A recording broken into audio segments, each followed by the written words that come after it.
أنفسنا ومن سيئات أعمالنا من يهده الله فلا مضل له ومن يضلل فلا هادي له ونشهد أن لا إله إلا الله وحده لا شريك له ونشهد أن سيدنا ونبينا ومولانا محمدا عبده ورسوله صلى الله تعالى على خير خلقه محمد وآله وصحبه أجمعين.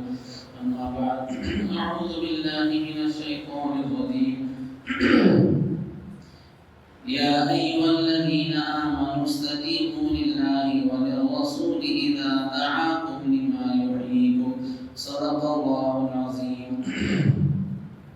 اللهم صل على محمد وعلى آل محمد وبارك وسلم.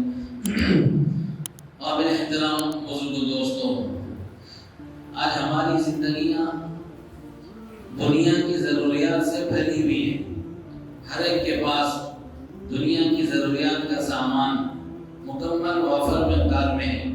ہر ضرورت پوری کرنے کے لیے ہر طرح کا سامان ہمارے پاس ہے. ہمارے گھر آباد ہے ضروریات زندگی کے سامان سے. کھانے پینے کا سامان پورا ہوتا ہے اور اوڑھنے بچھانے پہننے کا سامان پورا ہمارے گھروں میں ہوتا ہے. یہاں تک کہ اگر مہمان آ جائے اس کے لیے بھی انتظام ہوتا ہے. اتنے زیادہ ہوتے ہیں برتن، اتنے زیادہ ہوتے ہیں اوڑھنے بچھونے کے سامان ہمارے پاس کہ بہت سا سامان ایسا ہوتا ہے مہینوں جس کے استعمال کا نمبر نہیں آتا ہے. اور بھی موسم کے اعتبار سے بھی ہر طرح کا سامان ہمارے پاس ہوتا ہے. سردی کے موسم کے لیے پورا انتظام ہوتا ہے. پھر گرمی کا اگر موسم آ جائے اس کے لیے بھی پورا سامان مہیا ہوتا ہے. سفر میں اگر کہیں جا رہے ہیں اس کے لیے بھی پہلے سے سامان اویلیبل انتظام اس کا کر کے رکھتے ہیں. تو ہماری زندگی آباد ہے دنیا کے سامان سے. اگر خالی ہے تو آخرت کے سامان عبادت سے ہماری زندگی خالی ہے. ہماری زندگی عبادت سے خالی ہے. گھر ہمارے عبادت اور آخرت میں کام آنے والے سامان سے خالی ہے. ہر ایک کے لیے ہر طرح کا سامان گھر میں ہے، لیکن ہر ایک کے لیے قرآن ہمارے گھر میں نہیں ہوتا ہے. ہر ایک کا تکیہ الگ ہوتا ہے. ہر ایک کی الماریاں بعض جگہ الگ الگ ہوتی ہیں. ہر ایک کے مستقل برتن الگ ہوتے ہیں. لیکن اگر نہیں ہے تو ہر ایک کا قرآن نہیں ہوتا ہے. مصلی ہر ایک کا نہیں ہوتا ہے. تسبیح ہر ایک کے گھر میں نہیں ہوتی ہے. تو ہماری زندگی دنیا سے تو آباد ہے، دین سے بالکل خالی ہے. حالانکہ ہمیں پیدا کیوں کیا گیا تھا؟ اس لیے پیدا کیا گیا تھا کہ ہم اپنی زندگی کو دین سے آباد کریں. ان کاموں سے، ان چیزوں سے، ان اسباب سے جس سے ہماری آخرت بنے گی، اس سے آباد کرنے کے لیے ہمیں دنیا میں پیدا کیا گیا ہے. قرآن پاک میں اللہ نے صاف کہا کہ ہم نے انسان اور جنات کو کیوں پیدا کیا. وَمَا خَلَقْتُ الْجِنَّ وَالْإِنسَ إِلَّا لِيَعْبُدُونِ، کہ ہم نے انسان اور جنات کو محض اپنی عبادت کے لیے پیدا کیا ہے. تو ہمارا کمال اپنے گھر کو دنیا کے اسباب سے آباد کرنا نہیں ہے. ہمارا کمال اپنے گھر کو عبادات سے آباد کرنا ہے. اچھے کپڑے پہننا یہ ہمارا کمال نہیں ہے. اچھی نماز پڑھنا مومن کا کمال ہے. ہم سے اچھا مکان تو کافر بھی بناتا ہے. ہمارے مکان اس کے مکان کی طرح اگر ہو جائے تو یہ ہماری خوبی نہیں ہے، اس میں ہماری کامیابی نہیں ہے. ہمارے لباس ان کے لباس کی طرح ہو گیا. ہم نے اپنے گھر کو صوفوں سے، نرم نرم گدوں سے اور اونچی اونچی عمارتوں سے اپنے گھر کو مزین کیا. تو یہ تو غیر بھی کرتا ہے. مسلمان کا جو گھر ہوتا ہے اس کی جو زندگی ہوتی ہے ہمارے نبی حضرت محمد صلی اللہ علیہ وسلم نے عملی طور پر گزار کر دکھائی. نماز وہاں کامل ہوتی تھی. گھر اگرچہ کہ بہت چھوٹا ہوتا تھا. مسجد نبوی جب بنائی گئی تھی اس کا چھپر بھی اتنا کمزور تھا، کہ پانی اگر بارش میں نازل بارش اگر ہوتی برسات میں تو مسجد نبوی کی زمین اتنی ناکارہ تھی، وہاں فرش کا انتظام نہیں تھا، جس کی وجہ سے حضور صلی اللہ علیہ وسلم کی پیشانی پر کیچڑ لگ جایا کرتا تھا. آپ کا مکان اتنا چھوٹا تھا کہ حضور علیہ السلام اگر تہجد میں نماز پڑھنے کے لیے کھڑے ہوتے تو سجدہ کرنے کی جگہ نہیں ہوتی تھی. حضرت عائشہ رضی اللہ عنہا کہتی ہیں حضور صلی اللہ علیہ وسلم تہجد میں جب سجدے کے لیے آپ جھکتے تو میں سامنے سوئی ہوئی ہوتی تھی، اور مکان جو کہ چھوٹا تھا کوئی دوسری جگہ سونے کی نہ تھی. آپ کو اگر سجدہ کرنا ہوتا میرے پیر آپ کے سجدے کی جگہ ہوتے. حضور صلی اللہ علیہ وسلم آہستہ سے میرے پیروں پر اشارہ کر دیتے، میں اپنے پیر سکیڑ لیتی تو آپ سجدہ کر لیا کرتے تھے. اتنا چھوٹا مکان تھا لیکن نمازیں کامل تھی، ہر گھر میں قرآن کی تلاوت ہوتی تھی، ہر گھر میں ذکر اذکار سے گھر آباد تھے، ہر گھر کے اندر سے دعاؤں کا اہتمام ہوتا تھا۔ ہمارے پاس ان چیزوں کی کمی ہے۔ میرے عزیز بھائیو، ہماری زندگی کا کمال اس میں ہے کہ عبادات سے زندگی کو آباد کریں، دنیا کے اسباب سے نہیں۔ عبادات سے ہماری زندگی آباد ہونی چاہیے۔ حضور صلی اللہ علیہ وسلم نے ہمیں جو زندگی دی ہے، فرض نمازوں کے ساتھ ساتھ کتنی نمازیں آپ نے سکھائی، تہجد کی نماز آپ نے سکھائی، اشراق کی نماز آپ نے بتائی، چاش کی نماز آپ نے پڑھ کر دکھائی ہے، پھر مغرب کے بعد اوابین کی نماز۔ تو یہ نمازوں کی کثرت اس سے حضور صلی اللہ علیہ وسلم نے ہمیں بتلائی ہے اور عملی طور پر کر کے دکھائی۔ اس میں ہماری کامیابی ہے، اس میں ہماری کامیابی ہے۔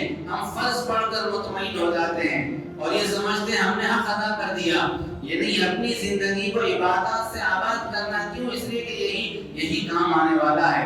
جتنا بھی سامان ہم دنیا کا اکٹھا کر لیں، عمدہ سا عمدہ مکان بنا لیں، اچھے سے اچھے صوفے اپنے گھر میں اس کا نظم کر دیں، اچھا سا اچھا بستر ہم اپنے لیے خرید لیں، اچھا سا اچھا سامان اور زندگی کے استعمال کا اپنے گھر میں مہیا کر لیں، مگر یہ خبر میں ہمارے ساتھ نہیں آ سکتا ہے۔ یہ چیزیں جہاں کی وہی رہ جائے گی، خبر میں ہماری نماز آئے گی، ہمارا قرآن کا پڑھنا خبر میں آئے گا، ہمارا ذکر و اذکار ہمارے ساتھ خبر میں آئے گا، ہمارا صدقہ خیرات خبر میں آئے گا، ہماری تہجد ہمارے ساتھ خبر میں آئے گی۔ یہ ہماری عبادتیں خبر میں آنے والی کوئی سامان ہمارے ساتھ نہیں آ سکتا ہے، بلکہ یہ حال ہوگا جب مریں گے ہمارے بدن کے کپڑے اتار دیے جائیں گے۔ اگر کسی کے بدن پر قیمتی زیور ہے اسے بھی نوچ اور کھینچ کر نکالا جائے گا۔ یہ احساس نہیں ہوگا کہ مردے کو تکلیف ہو رہی ہے۔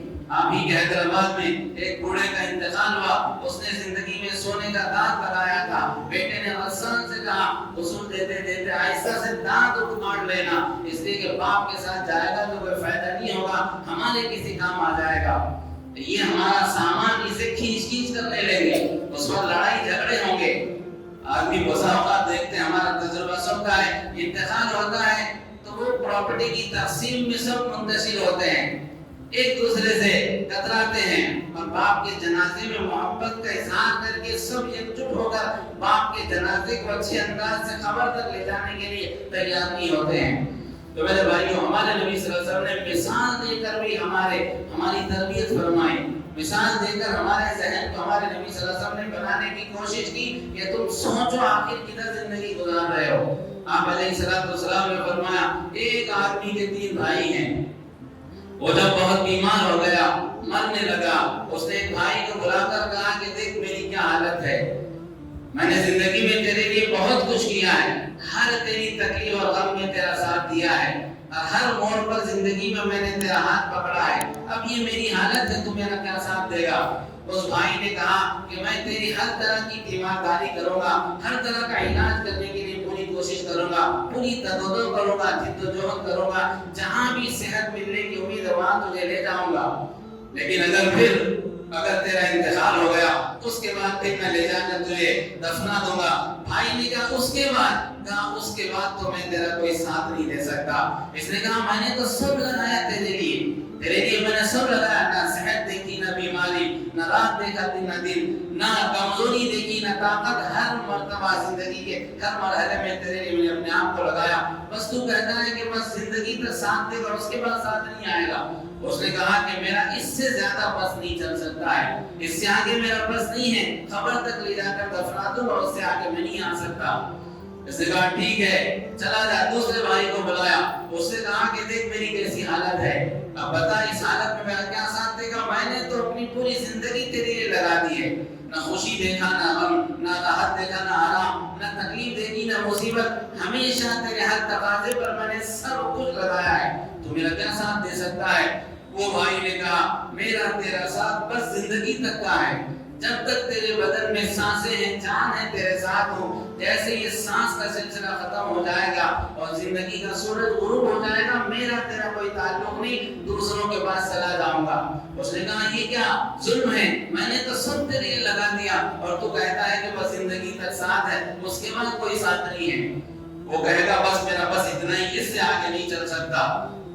تیسرے کو بلایا، اس کو بلا کر کہا دیکھ میری یہ حالت ہے، دو بھائیوں نے ہاتھ دے دیا ہے، تو بتا تو میرا کیا ساتھ دے گا؟ وہ تیسرے بھائی نے کہا کہ میں ہمیشہ تیرے ساتھ رہنے والا ہوں، یہاں تک کہ جب تو مرے گا، مرنے لگے گا، تیری روح قبض کی جائے گی، اس وقت بھی تیرے ساتھ رہ کر آسانی سے روح قبض کرانے کی کوشش کرتا رہوں گا، یہ کوشش کروں گا کہ تیری روح آسانی سے قبض ہو۔ اس کے بعد پھر جب تجھے نہلایا جائے گا وہاں بھی تیرے ساتھ رہوں گا، کفن پہنایا جائے گا وہاں بھی تیرے ساتھ رہوں گا، یہاں تک کہ تیرے ساتھ قبرستان تک چلوں گا، اور جب قبر میں تجھے ڈال کر پورے رشتہ دار واپس آئیں گے میں قبر کی تنہائی والے گڑھے میں تیرے ساتھ رہوں گا، اور جب منکر نکیر سوال جواب کے لیے آئیں گے تو تیرا ساتھ دوں گا، عذاب اگر آنے لگے تو عذاب کو ختم کرنے کے لیے، اس کے مقابلے کے لیے اپنے آپ کو پیش کروں گا، اور پھر اس کے ساتھ جب میدان حشر قائم ہوگا تو وہاں بھی تیرے ساتھ رہوں گا جناب، مجھے وہاں نہ باپ ساتھ دے گا، نہ بیٹا، نہ بیوی، کوئی ساتھ نہیں دیں گے مگر میں ساتھ دوں گا، یہاں تک کہ جب اعمال نامے تولے جائیں گے وہاں بھی تیرے ساتھ رہوں گا، نیکیوں کے پلڑے میں بیٹھ کر اسے جھکانے کی کوشش کروں گا، پورے صراط پر جب لوگ کٹ کٹ کر گرنے لگیں گے تیرا ساتھ دے کر تجھے جنت تک لانے کی کوشش کروں گا۔ حضور صلی اللہ علیہ وسلم نے کہا پورا واقعہ سنا کر یہ بتاؤ تینوں میں کون سا بھائی زیادہ کارگر اور مفید ہے، وفادار ہے؟ سب نے کہا تیسرا بھائی زیادہ کارگر، مفید اور یہ ہے با وفا، باقی یہ دو تو بے وفا نکلے۔ حضور صلی اللہ علیہ وسلم نے فرمایا جانتے ہو تین بھائی کون ہیں؟ پہلا بھائی تو تمہارے رشتہ دار، تمہاری اولاد ہے، تمہارے بیوی بچے ہیں، اور دوسرا بھائی یہ تمہارا مال، تمہاری جائیداد ہے، اور تیسرا بھائی نیک اعمال ہے۔ پہلا بھائی رشتہ دار، ان کے لیے اپنا کیا نہیں لگاتے ہم، لیکن یہ بس زندگی تک ہمارے ساتھ ہے، قبر کے گڑھے تک ساتھ ہیں۔ دوسرا مال، جائیداد، پلاٹ، فارم ہاؤس، اچھی گاڑیاں، اچھے فون، اچھے کپڑے، یہ ہمارا دوسرا بھائی ہے، جیسے وہ قبض ہوگی دوسروں کا ہو جائے گا، یہ ہمارا فون دوسروں کا ہوگا، ہمارا مکان دوسروں کا ہو جائے گا، ہمارے کھیت، ہمارے پلاٹ سب دوسروں کے ہو جائیں گے، ہماری کاریں دوسروں کی ہو جائیں گی، ہماری ہاتھ کی انگوٹھی اور گھڑی دوسروں کی ہو جائے گی، ہمارے بدن کے کپڑے دوسروں کے ہو جائیں گے، کوئی چیز ہماری نہیں رہے گی، ہمارے ساتھ نہیں آئے گی۔ تیسرا جو نیک اعمال ہے، جو ہمیشہ ساتھ رہنے والے، ہم اس کے ساتھ کتنا وفاداری کا معاملہ کرتے ہیں، کتنا اس کو اپنانے کی کوشش کرتے ہیں، اور کتنا اس کو اپنی زندگی میں حاصل کرنے کی کوشش کرتے ہیں۔ تو میرے بھائیو، عقل مندی یہی ہے کہ اپنی زندگی کو ان چیزوں سے آباد کریں جو ہمیشہ ساتھ دینے والی ہیں، وہ ہمیشہ ساتھ دینے والے نیک اعمال ہیں۔ اس کے علاوہ دنیا کا جتنا ساز و سامان ہے، دکھنے میں کتنا خوبصورت کیوں نہ ہو، کتنا قیمتی کیوں معلوم نہ ہونے لگے، اور دنیا میں کتنے ہی لوگ اپنی وفاداری کا اظہار کیوں نہ کریں، مگر یہ سب ختم ہو جائیں گے، قبر کے گڑھے میں ہمارا عمل ساتھ آنے والا ہے۔ اس کے لیے اپنی زندگی کو اعمال سے آباد کریں۔ ہماری زندگی اعمال سے، عبادات سے بالکل ویران ہے۔ نوافل ہم کیا پڑھیں، فرائض کے ہمارے لالے ہیں، فرض نماز ہم پر مشکل ہو گئی ہے، فون کے بغیر ہم نہیں رہ سکتے ہیں، قرآن کے بغیر دن ہمارے گزر سکتے ہیں، اگر نیٹ ورک کسی وجہ سے اگر رک جائے بے چین ہو جاتا ہے، لیکن قرآن اور ذکر نماز کے بغیر سال سال گزر رہے ہیں اور زندگی کٹ جاتی ہے آسانی سے۔ صدقہ خیرات کیے بغیر ہماری زندگی گزر سکتی ہے، خواہشات کے بغیر نہیں گزر سکتی ہے۔ اس کے لیے عقل مندی یہی ہے کہ ہم ان چیزوں کو جمع کریں جو ہمیشہ کام آنے والی ہے۔ ہمارے نبی صلی اللہ علیہ وسلم نے عملی طور پر زندگی گزار کے دکھائی۔ حضرت جابر بن عبداللہ رضی اللہ عنہ کہتے ہیں حضور صلی اللہ علیہ وسلم کو میں نے دیکھا تہجد کی نماز پڑھ رہے ہیں، تو میں نے آپ کے پیچھے فرائض پڑھی ہیں، میرا دل میں خیال ہوا کہ چلو تہجد بھی آپ کے پیچھے پڑھتے ہیں، آپ کے پیچھے کھڑا ہو گیا۔ حضور صلی اللہ علیہ وسلم پہلی رکعت میں تھے، سورہ فاتحہ کے بعد آپ نے سورہ بقرہ شروع کی، الف لام میم ذالک الکتاب۔ میرا خیال یہ تھا کہ بہت پارہ پڑھ کے شاید رکوع کر دیں گے، آپ آگے بڑھ گئے، تو میں نے خیال کیا ایک پارہ پڑھ کے شاید رکوع کر دیں گے، آپ آگے بڑھ گئے، پھر میں نے خیال کیا شاید سورہ بقرہ ختم کر کے آپ رکوع کریں گے، لیکن آپ آگے بڑھ گئے، پھر اس کے بعد سورہ آل عمران آپ نے شروع کیا، میں نے سوچا شاید اس کو پورا کر کے رکوع کریں گے، اسے آپ نے ختم کیا، سورہ نساء شروع کیا، اسے ختم کیا، سورہ مائدہ شروع کیا، 6 پارے آپ نے پڑھے ہیں۔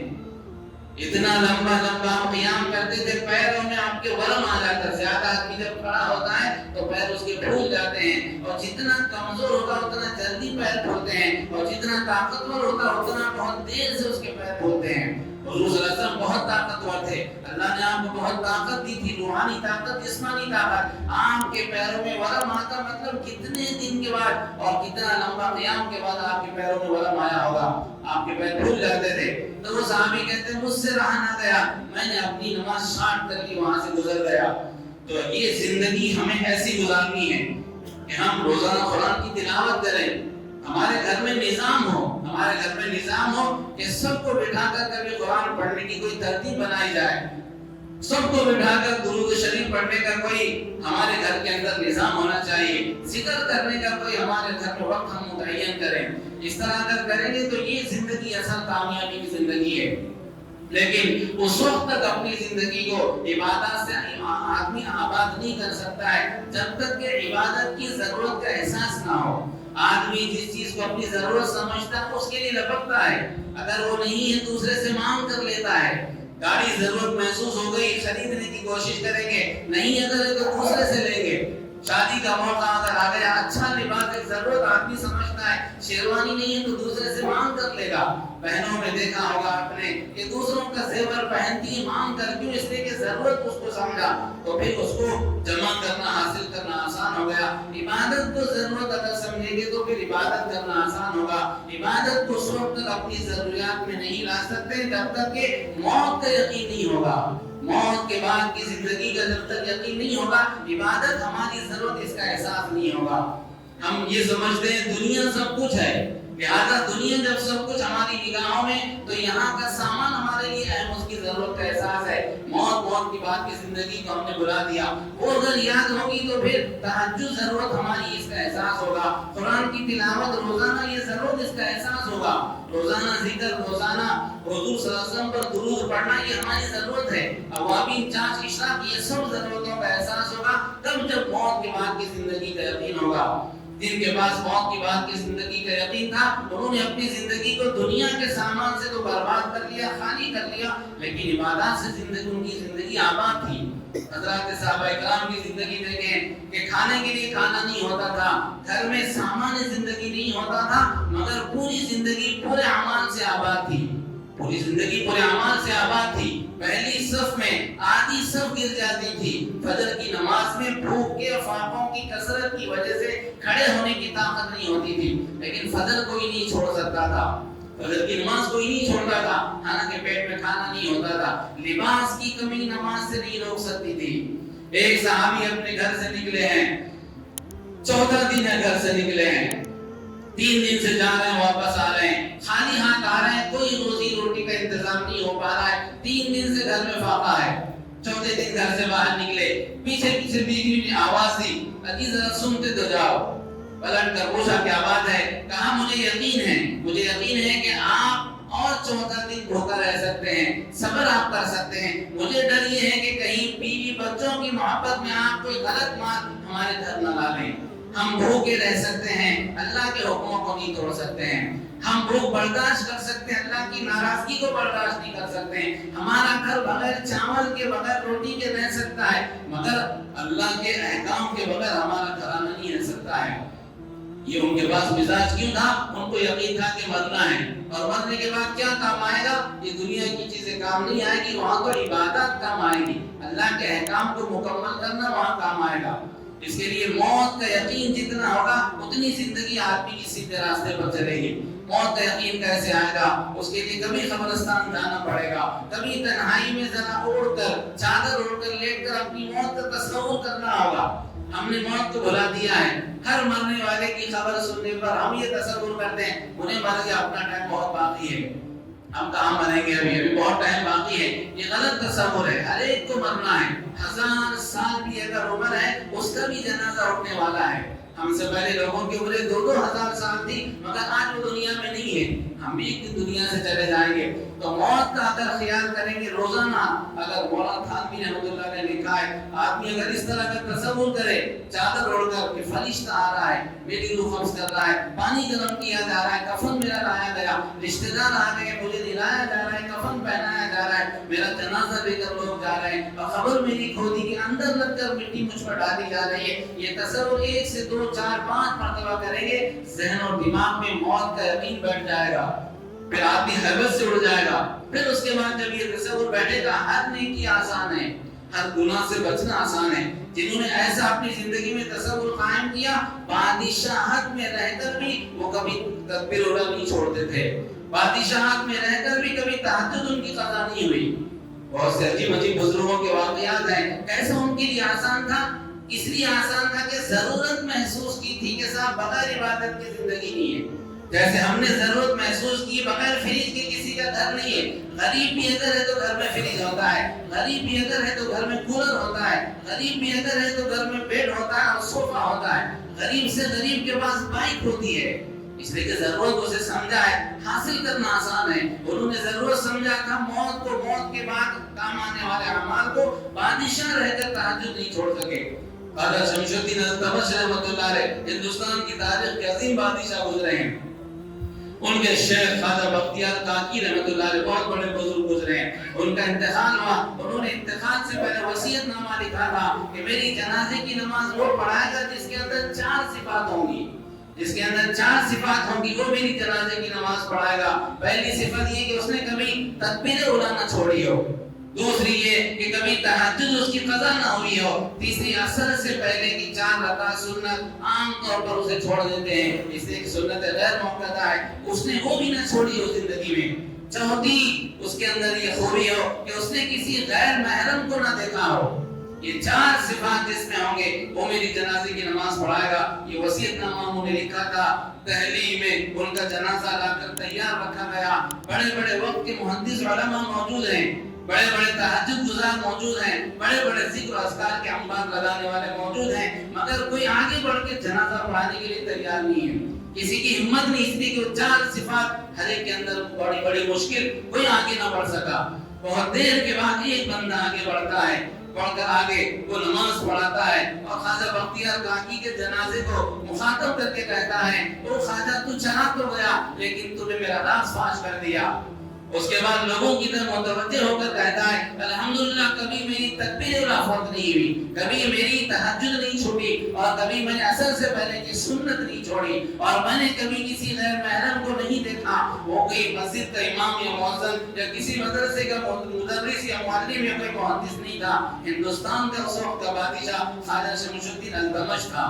بادشاہ ہو کر تہجد کبھی نہ چھوڑی ہو، بادشاہ ہو کر تکبیر اولیٰ نہ چھوڑی ہو. ہم 8 دن تک تکبیر اولیٰ کے ساتھ نماز نہیں پڑھ سکتے ہیں.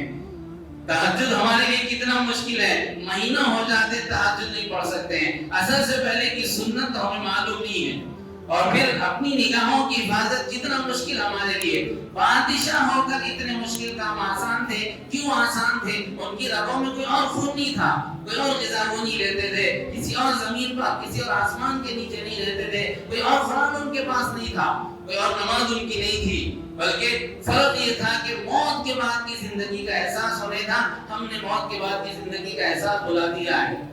ہمیں بس دنیا کے لیے جینا آتا ہے، دنیا ہماری ضرورت یہ ہمیں معلوم ہے، لہذا ہر ضرورت کو پورا کرنے کے لیے کتنی کوشش کرتے ہیں. اگر سامنے ضرورت کے ہمارے پورا ہونے میں رکاوٹ باپ آتا ہے باپ کو اڑا دیتے ہیں، بھائی آتا بھائی کا گلا کاٹ دیتے ہیں، بیوی آتی اس کا جنازہ اٹھا دیتے ہیں.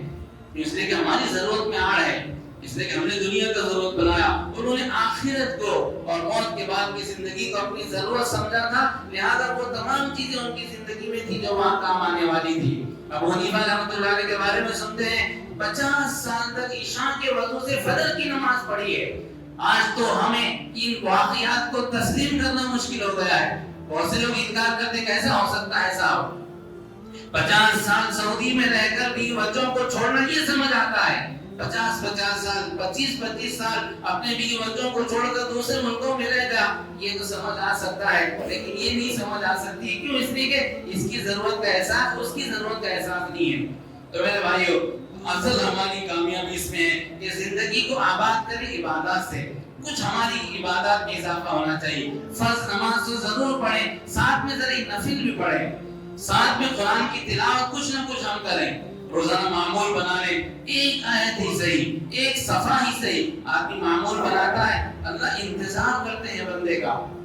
حدیث بات میں جب بندہ روزانہ کرتا ہے کہ فجر کے بعد قرآن پڑھنا ہے، عصر کے بعد ذکر کرنا ہے، اللہ انتظار میں رہتے ہیں میرا بندہ قرآن پڑھے گا.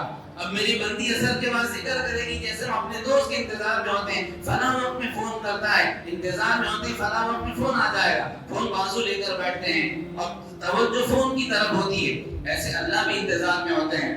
اس لیے اپنی زندگی کو عبادات سے مزین کرنا یہ اصل ہماری عقل مندی اور کامیابی ہے۔ اس کے لیے اگر چاہتے ہیں زندگی مکمل عبادت بنے، بہت معمولی سا ایک نسخہ ہے، سنت کے مطابق زندگی گزارنے۔ سنت کے مطابق زندگی گزاریں گے تو ہماری ضرورت بھی پوری ہوگی، ہمارا عمل عبادت بن جائے گا۔ 8 گھنٹے رات میں سوتے ہیں، سنت کے مطابق اگر سو گئے 8 گھنٹے عبادت کا ثواب ہے۔ ٹوائلٹ میں جاتے ہیں، سنت کے مطابق جائیں گے، ٹوائلٹ اپنی ضرورت سے فارغ ہو رہے ہیں، عبادت کا ثواب ملے گا۔ کھانا کھانے بیٹھے ہیں، سنت کے مطابق بیٹھیں گے، عبادت کا ثواب ملے گا۔ کاروبار کر رہے ہیں، سنت کے مطابق کریں گے، بات چیت کر رہے ہیں، شادی بیاہ کر رہے ہیں، جنازوں میں شریک ہو رہے ہیں، جس مرحلے میں بھی ہے، سنت ہمارے نبی صلی اللہ علیہ وسلم کی کیا تھی، اس کے مطابق کریں گے، ہر عمل عبادت ہے، تو پوری زندگی عبادت سے مزین ہو جائے گی۔ اس لیے زندگی جو ہے بندگی کے لیے، دنیا میں اپنی زندگی کو ضائع کرنے کے لیے نہیں۔ اللہ تعالیٰ ہمیں عمل کی توفیق عطا فرمائے۔